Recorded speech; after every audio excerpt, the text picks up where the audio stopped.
يضلل فلا هادي له. أشهد أن لا إله إلا الله وحده لا شريك له، وأشهد أن محمدا عبده ورسوله وصفيه لا نبي بعده. اللهم صل وسلم وبارك على عبدك ورسولك سيدنا محمد صلى الله عليه وسلم وعلى آله وصحبه أجمعين. رب اشرح لي صدري ويسر لي أمري واحلل عقدة من لساني يفقهوا قولي برحمتك يا أرحم الراحمين. Hadirin Bapak Ibu jamaah rahimakumullah. Pertama-tama marilah kita panjatkan puji syukur kita kepada Allah Subhanahu wa taala. Alhamdulillah, pada pagi hari yang cukup dingin ini kita masih diberikan oleh Allah nikmat hidayah sehingga kita mampu melangkahkan kaki kita ke masjid yang mulia ini dalam rangka menunaikan ibadah sholat subuh, dan semoga ibadah kita ini diterima oleh Allah Subhanahu wa taala.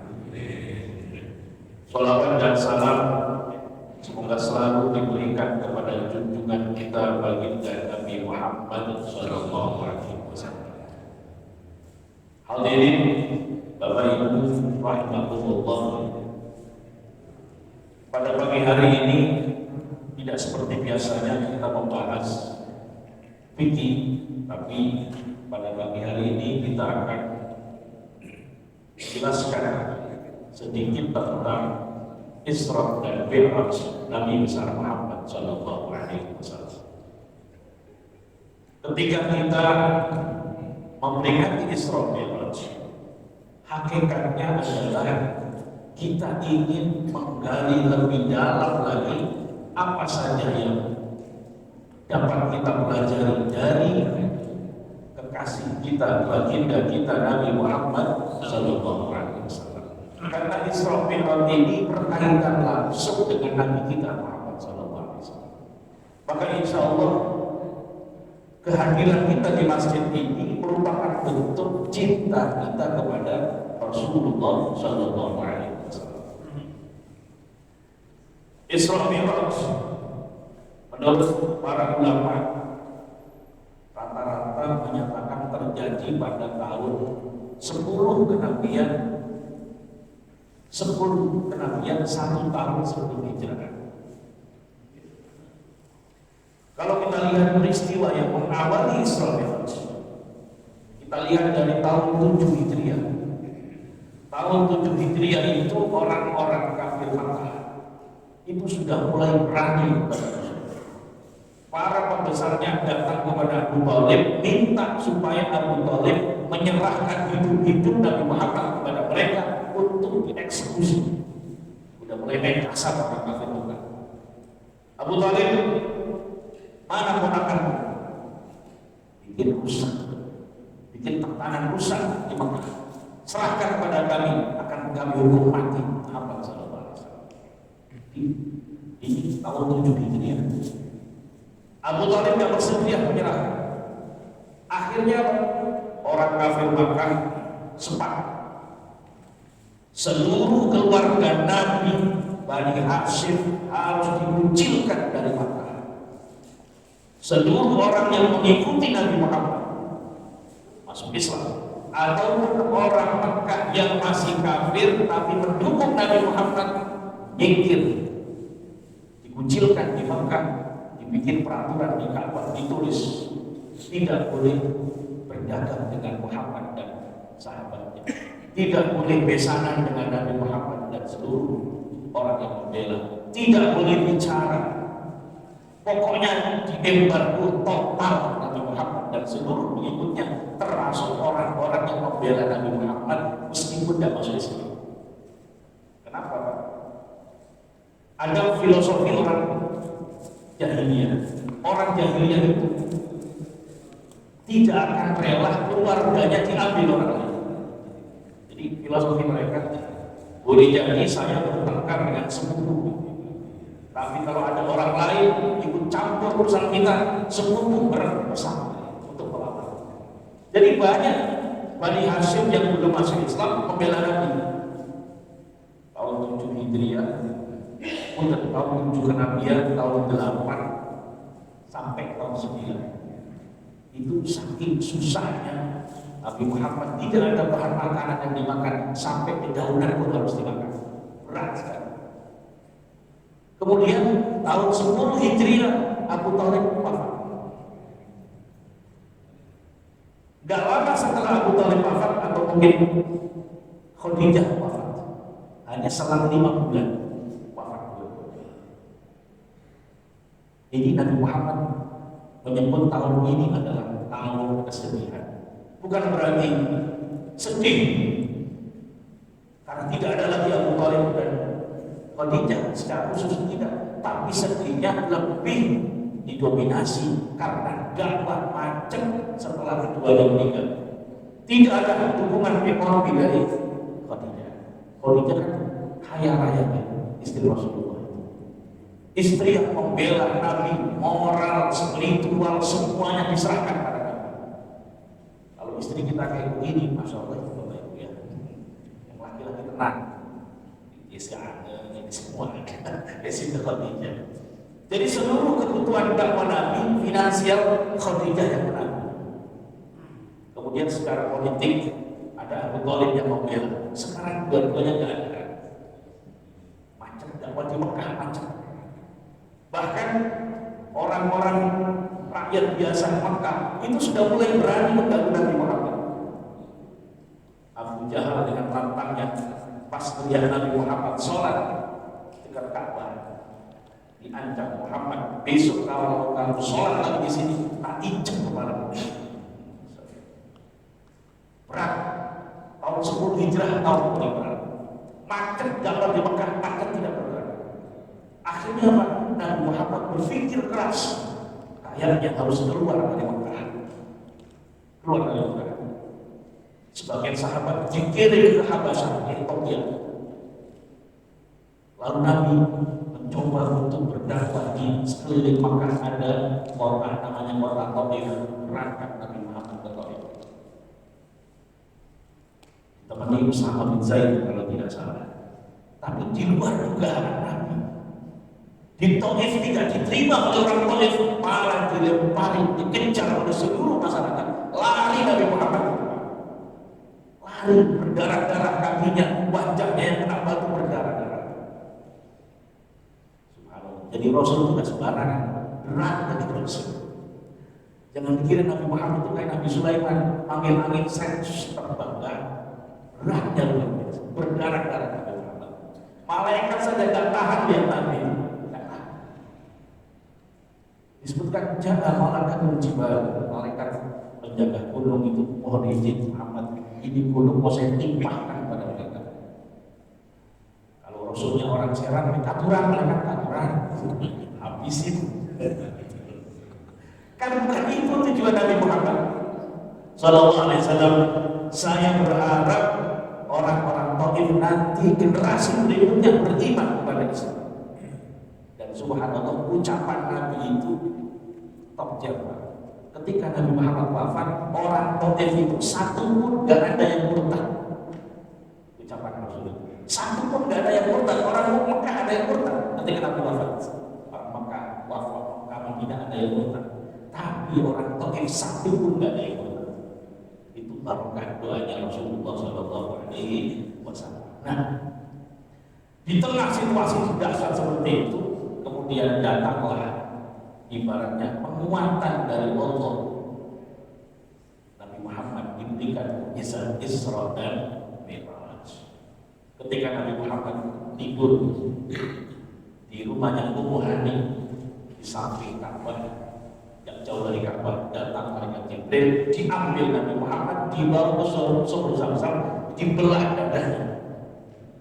Wallahu a'lam, diberikan apa itu dadanya? Diberikan nur, kemudian ditutup lagi. Para ulama ada yang menganalisa ini persiapan masuk dunia lain. Karena nanti berat, Ibu yang tidak sembarangan ini. Dicuci darah Rasulullah.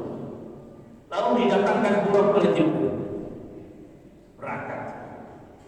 Buruk itu hewan yang dalam suatu hadis disebutkan bainal himar wal bidal. Lebih kecil dari himar tapi lebih besar dari bidal. Naik Nabi Muhammad ke burung.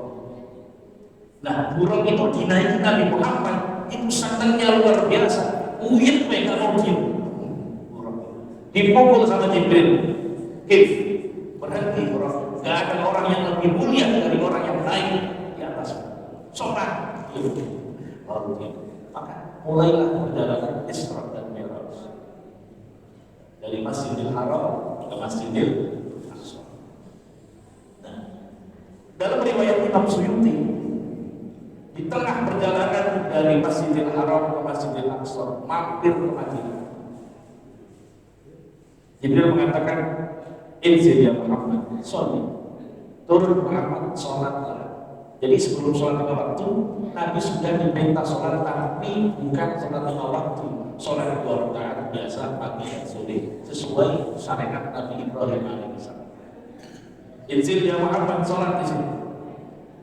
Lalu ditanya oleh Jibril, ya Muhammad, anta dari mana Muhammad?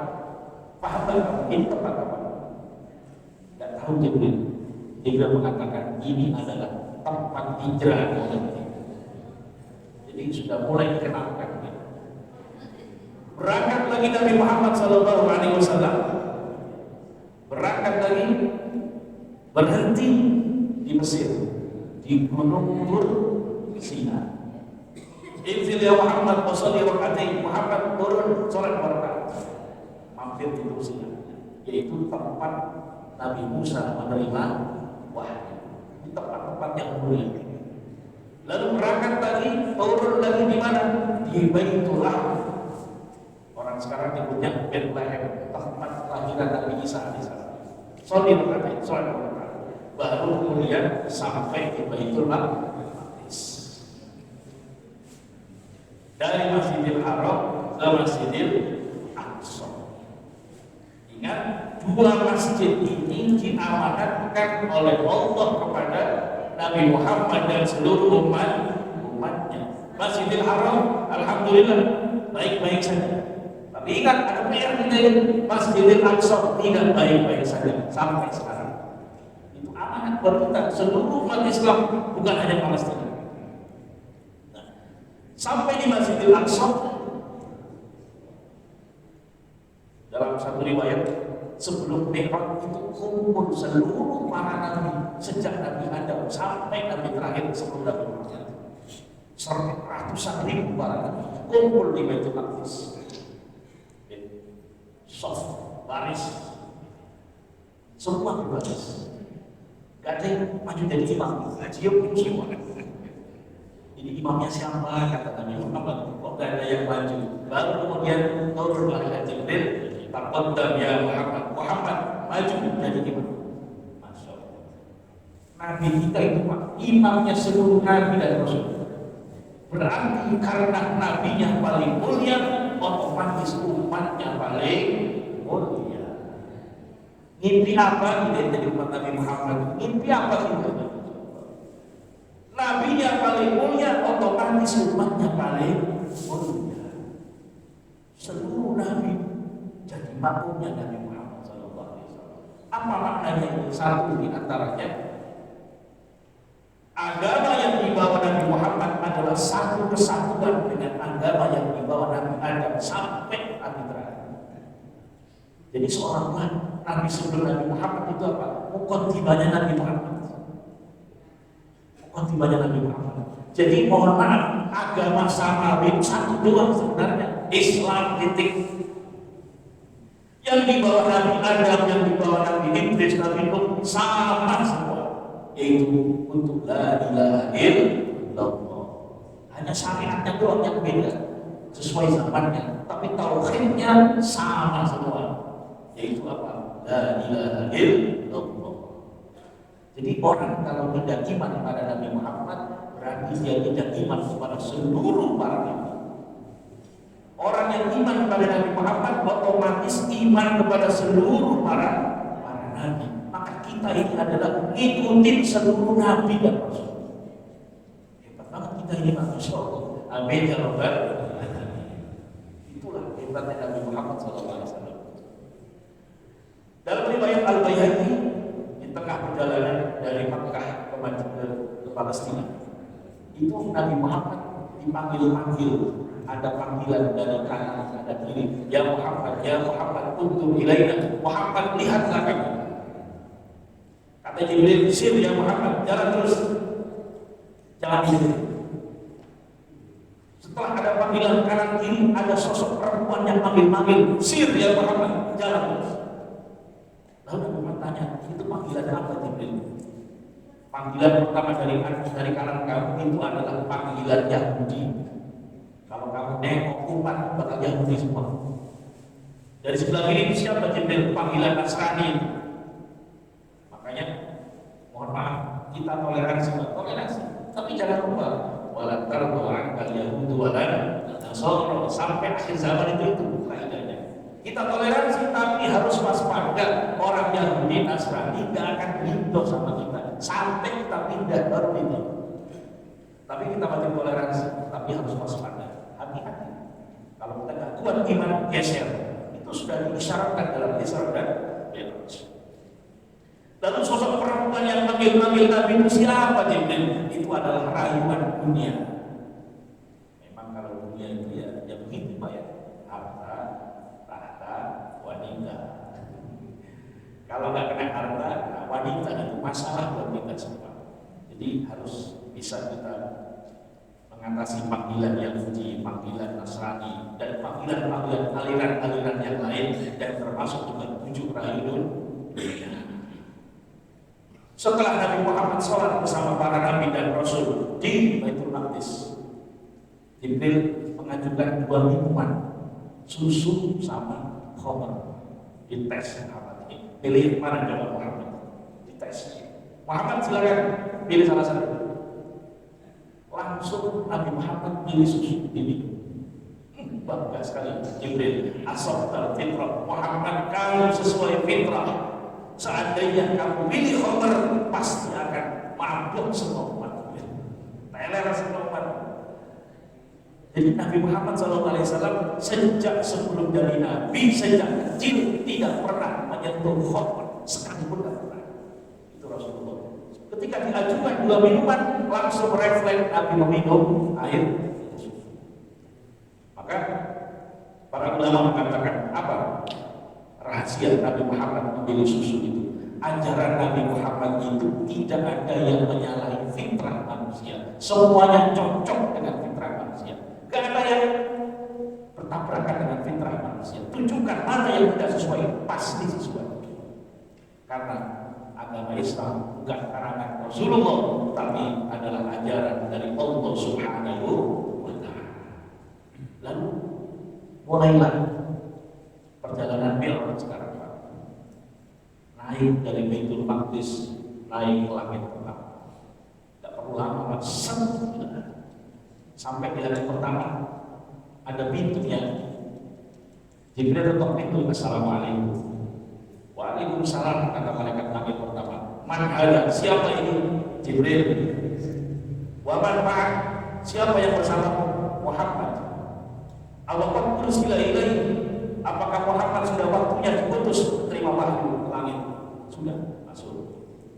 Pas masuk langit pertama, alhamdulillah disambut manusia. Bayangin kalau semuanya malaikat, Nabi Muhammad kan, masya Allah, kenal. Di langit pertama disiapkan oleh Allah, disambut Nabiullah Adam alaihissalam. Nabi Adam yang nyambut, ahlan bin soleh, selamat datang anak yang paling soleh. Ketemu Nabi Adam, dan Nabi Adam itu kalau melihat ke kanan itu senyum, lihat ke kiri itu nangis. Nabi tanya pada Jibril, kenapa Nabi Adam sendiri? Kalau melihat ke kanan itu melihat anak-anak turunnya yang ahli surga. Tapi lihat ke kiri, lihat anak-anak turunnya yang ahli neraka. Lanjut Nabi kurangkan, naik ke langit. Sampai di pintu langit kedua, salam Nabi, assalamualaikum. Ya, assalamualaikum itu bukan sembarangan, salam seluruh hamba Allah. Waalaikumsalam, man hada? Jibril. Wa man ma'ak? Siapa bersama? Muhammad. Awal Ursila sudah diutus, beliau sudah. Yang kedua disambut Nabi Isa alaihissalam dan disambut Nabi Yahya alaihissalam. Ternyata seorang Nabi Isa. Ingat, Nabi Isa dalam keyakinan Islam sampai sekarang belum merasakan kematian. Jadi manusia yang paling panjang umurnya Nabi Isa alaihissalam. Wama dalam Al-Quran Allah katakan wama qataluhu wama salabuhu walakin subbiha lahum. Mereka tidak membunuh Nabi Isa, tidak mensalib Nabi Isa, tapi yang disalib adalah orang yang diserupakan dengan Nabi Isa. Subhanallah. Jadi kan Nabi Isa itu kan lari bersama murid-muridnya. Ada murid yang berkhianat, tergiur dengan harta yang ditawarkan Romawi, khianat. Sejak zaman dulu pengkhianat itu ada. Jadi kan ulama juga ini kan. Murid khususnya Nabi Isa, ulama besar itu. Subhanallah. Jadi kalau dalam bahasa politik Pak Yandri, tergiur dengan tawaran jabatan. Tergiur, subhanallah. Belok kepada Romawi lalu menunjukkan, yuk aku tunjukkan di mana Nabi Isa. Pas dia pergi ke tempat Nabi Isa, qadarullah, wajahnya dirubah menjadi mirip Nabi Isa. Akhirnya apa? Dia yang disalib oleh orang-orang Yahudi. Sementara bal rafa'ahullah, tapi Nabi Isa diangkat oleh Allah dan ditempatkan Allah Ta'ala. Tapi yang jelas pada peristiwa Mi'raj bertemu Nabi Muhammad di langit kedua bersama Nabi Yahya alaihissalam. Nabi Yahya sudah wafat, tapi Allah Maha Kuasa bisa hidupkan. Para nabi itu punya kehidupan yang tidak sama dengan alam barzakh yang lain. Lalu lanjut ke langit ketiga. Masya Allah, itu sedahsyat apa itu Pak, yang naik ke langit ketiga, salam lagi dibukakan.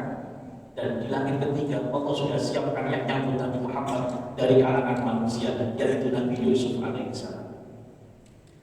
Pas melihat Nabi Yusuf, komentar Nabi Muhammad, faidan u'tiya syatral jamal.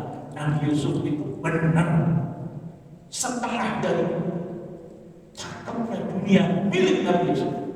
Saking gantengnya. Kita ini separuh lagi dibagi miliar orang.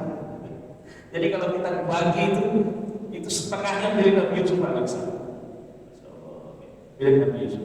Tapi kata para ulama, sebenarnya gantengan Nabi Muhammad. Apa buktinya? Nabi Muhammad itu pernah istrinya yang namanya Aisyah itu menjahit baju di tengah malam. Lalu jauhnya jatuh dicari-cari dan ketemu. Datang Nabi Muhammad, tiba-tiba kamarnya berubah jadi terang. Saking bersirnanya mukanya Nabi Muhammad, langsung ketemu itu. Coba kalau kita listrik mati, datang kita makin buruk. Subhanallah, ganteng banget Nabi Yusuf alaihissalam. Timbul pertanyaan, kenapa sih yang nyambung itu kok Nabi Adam, bukan Nabi Adam? Karena nabi-nabi ini yang paling banyak diceritakan di Al-Quran. Jadi Nabi Muhammad itu ini Nabi Adam. Sudah apa rindu itu ini sering diceritakan dalam Al-Quran. Nabi Yusuf surat panjang. Naik ke atas lagi, naik ke depan, ketemu Nabi Idris alaihissalam. Lanjut ke langit kelima, ketemu dengan Nabi Harun alaihissalam. Ingat di Al-Quran banyak sekali cerita Musa dan Harun. Naik ke langit ke-6, ketemu Nabi Musa alaihissalam. Nabi Musa alaihissalam, Nabi yang paling vokal. Jadi Nabi yang paling berani untuk menyatakan pendapat kepada Allah itu Nabi Musa alaihissalam. Nah, pernah dalam satu riwayat yang disebutkan, ini bukan hadis, bukan apa, cerita para ulama. Ada orang yang mencuplikan Imam Ghazali. Imam Ghazali itu mimpi ketemu Nabi Musa alaihissalam. Diceritakan di situ, ditanya, namamu siapa? Kata Nabi Musa kepada Imam Ghazali, namamu Muhammad bin Muhammad bin Muhammad Abu Hamid al-Ghazali. Kata Nabi Musa, panjang amat jawabannya. Nama bukan Muhammad, cukup Muhammad selesai.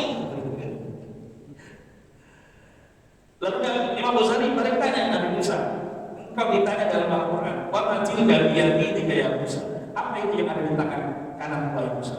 Allah ya Rasul, itu tongkatku ya Allah. Atau kalau alaiha, aku gunakan bersandar, aku gunakan ini, aku gunakan ini. Tuh panjang banget jawabannya. Kata Nabi Musa, sengaja aku lakukan karena aku ingin berbicara lama dengan Allah. Kata Imam Ghazali, saya juga begitu. Saya ingin ngomong lama sama dengan Nabi Musa alaihissalam. Kata Nabi Musa, tidak, kamu memang umatnya Muhammad sallallahu alaihi wasallam. Pintar. Jadi kalau orang yang nggak pintar, ya jangan. Nah, umat Nabi Muhammad, umat Muhammad harus cerdas. Kayak Imam Ghazali, itu bilangin benar. Lalu Nabi Musa alaihissalam setelah ditinggalkan Nabi Muhammad nangis. Nabi Musa. Apa penyebab beliau nangis? Dalam satu riwayat disebutkan Nabi Musa mengatakan, saya tidak nyangka setelah itu ada Nabi yang masih muda, umatnya jauh lebih besar dari umat. Tidak nyangka saya nangis. Masya Allah, Nabi Muhammad itu Isra Mi'raj kira-kira umur 50-an Pak. Tapi disebut masih muda, itu gantengnya kayak apa coba? Kita kalau sudah umur 50, wis hilang gantengnya ini. Nabi Muhammad ketemu Nabi Musa, komentar Nabi Musa, Nabi yang masih muda, Masya Allah, padahal sudah umur 50-an lebih.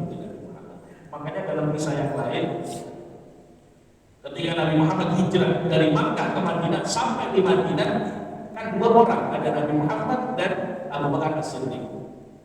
Kata orang Madinah, yang muda adalah Rasulullah, yang tua ini siapa? Padahal Abu Bakar itu lebih muda 2 tahun dari Rasulullah Shallallahu Alaihi Wasallam.